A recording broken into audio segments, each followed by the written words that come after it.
we're starting with two. We actually have two good stories for you. And Strove kind of intrigued me. So that's why I'm just on about Strove. But we're going to start with micromech. And that's the UAV, the unmanned aerial vehicle that I'm talking about. That's actually happening in Malawi. So what is micromech doing with the UAVs? Now, one thing they realize is in 2014, you had nearly 40,000 children in Malawi that were born to HIV positive mothers. And, quality care of these children depends on early diagnosis. The earlier you're able to identify the problem or notice or see it, then you'll be able to save the lives or help the children. And this requires being able to take dried blood samples to the lab from healthcare centers to the central laboratory for testing. So if you're able to do this, the earlier they do it, they can detect quickly and then they know what can be done. Now, the UAVs, the unmanned aerial vehicle. Look, I don't know, the problem I'm saying UAVs, you're assuming some big alien spaceship. No, it's none of that. Basically looking at something like, it's like a drone. It's sort of a drone. But they're not in the drone shape, because we all have a standard image of what a drone is like. It definitely has to have propellers and stuff here. But this one is in the form of, when you're doing skydiving, that's, I've forgotten the name of the equipment they hold on to, but then it has this V shape. It has a V shape from the front, and then they hold on to it. They hang from it. It's like that's paragliding. They hang on it, and then they just keep going like that. Yes, so it has the same shape, the V shape, and then the center part is where the whole system engineering has taken place. So it's not like, it's a sort of a drone, but it's not in the form of the 4-propeller winged drone. So I just want to give that clarification there for you. But then you'll actually see the image. You see the image on the screen if you're actually watching this on YouTube. You see the image on the screen.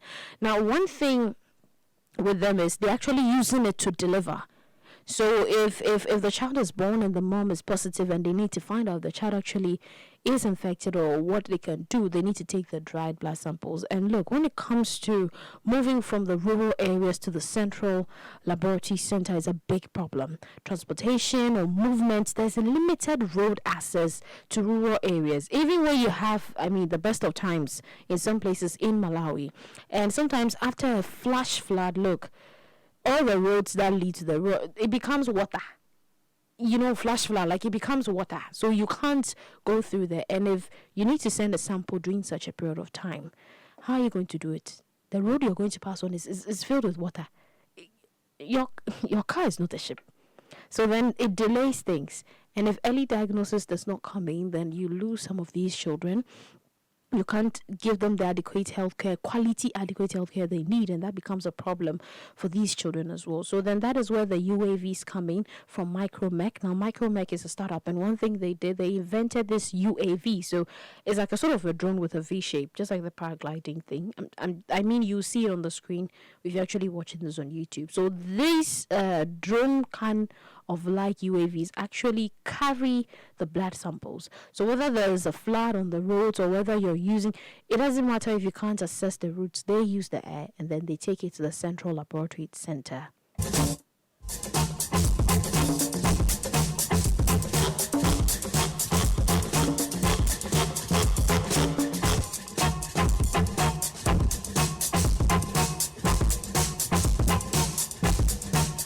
Now, it's actually built on low-cost technology, which is suitable for fabrication, operation, and maintenance. We talk about different innovations. One of the key things is the fact that it has to be cheaper. It has to be, cheaper. Is sometimes cheap. When we say low-cost, it doesn't necessarily mean the thing is so cheap it is bad. No. But low-cost technology, the things that the items they use, they actually build it from waste. So then they're solving two problems. Killing two birds with one stone. So they build it from waste, and then it's like recycling the process, but then also saving the lives of children and then the mothers as well in Malawi. So it's something, you see, when we look at low cost, your idea, as much as your idea could be great, it mustn't be made from things that are high, like so costly. Because if we want to replicate it, that means we're going to have to put a lot of money into it, and it doesn't necessarily make it feasible for a lot of people. Because if they're going to have to invest a lot, how many people are willing to invest so much money into it? How many people can actually replicate it easily? And then if there's a whole thing of saving lives attached to it, then it becomes like only the rich can afford it, or only the super mega companies can invest in it. So then that's something we're trying to ensure, that when you bring innovations, we look at that for you, because you have to make sure that the price is something that can easily be done. Now, they've been able to make this as low cost, as technology suitable. You can fabricate it. So look, if a company or if another organization or if another country says, okay, we want to do this, they should be able to say, okay, Micromech, let's draw an argument, this and this, what do we need? And then we can find the things in our homeland, we could also make it, and then it works for us. And I feel that is a good thing. Now, they call it eco-soar, like the way the eagles soar high into the sky, eco-soar. So it's an eco-friendly soaring vehicle. So then that's where the name eco-soar came from. I'm happy. It's more like zipline, but zipline is actually really a drone kind of a thing. But this one, everything was done from scratch in Malawi. And I feel for those who feel, okay, we cannot necessarily patronize zipline, or we can't really do the drone type technology and everything, you can actually use the eco-soar. It's a much more relatively cheap option to the zipline, and it equally does the same thing. The only thing is zipline can carry certain things that the eco-soar does not carry. The eco-soar does not. You look at the weight, and then actually when you examine the whole thing, it's not everything it can carry like the zipline.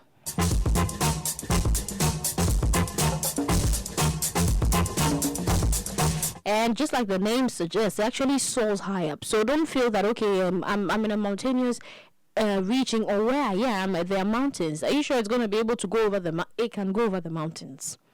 It can. It does. So it soars high above the mountains, and it will go over the valleys and bring it to the central testing lab, to wherever you are, the results and everything. So I feel this is a good thing.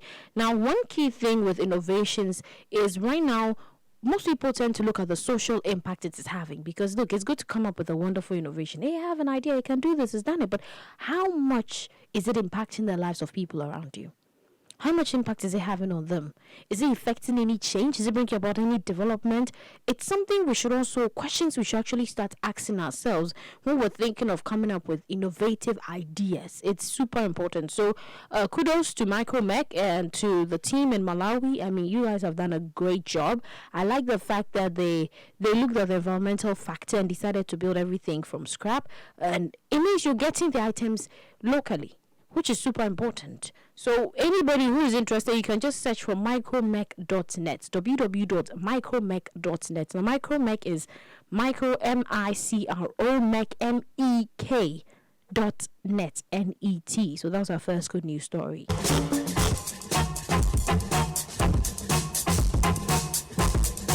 Now, moving on to the second good news story, we're going to Strove. So, okay. Let me calm down. And Strove. Now, Strove is actually a South African employee wellness startup. And, they basically are looking at balance both in the workplace.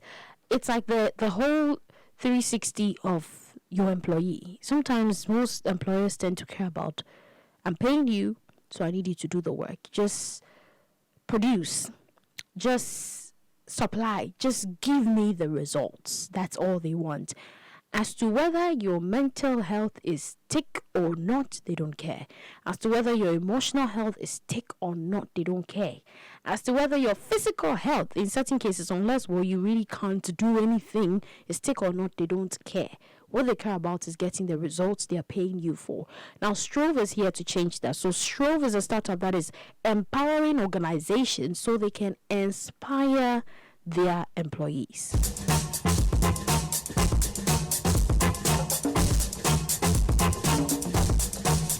So in simple terms, Strove is actually, it operates an activity reward-based application. And what it does, it helps you to do active activities, or live healthy, active lives for your employees. You can tell, you can track, it gives them points, so sort of like a reward for doing some things.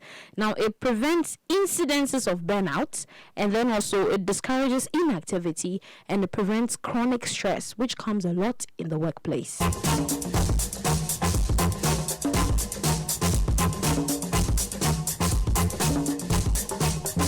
it has an interface. It's gamified. So it's a gamified interface, and it tracks the user's activity to insensitize workers to the best versions. You just be the best version of yourself.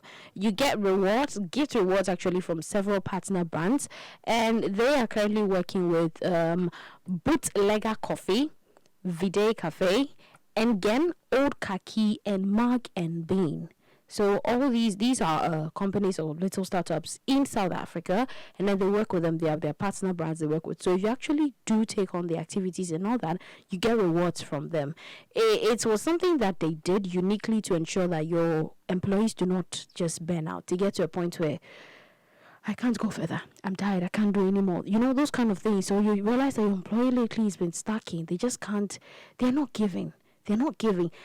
Probably they're suffering from chronic stress. Every day, my head, my neck, my this, I'm tired, I'm this, you have to find out about all these things, because it's super important if you want to make sure that, hey, they're giving off the best that they can. So basically, they're leveraging technology to drive people towards healthier life choices. And yes, you may say, oh, mine is to pay you, yours is to just give me the work I'm asking you for. But look, if the person doesn't have a healthy lifestyle, if it affects them, it affects your work. Because if I'm not fit enough to be able to perform, you're not getting any results. So it's about time, we open the doors to be able to consider and look at the total well-being of our employees in all cases. Ensure that the world is a healthier place. Don't let it be, you can choose to be healthy, you can choose not to be healthy. It's not really my case. My case is just get the work done. If the person is not healthy enough or fit enough, it's going to affect the results that you get. Now, for those of you, you can download Strove. It's on the Play Store, and then you can just work with it. You can also talk to them. You can also just sign up. Just go to www.stroveapp.com. www.stroveapp.com. Strove is STROVE. Stroveapp.com, and ensure that all your employees are empowered, and then you've inspired them well enough to get the work going. If you enjoyed this video, don't forget to like it, subscribe, and share.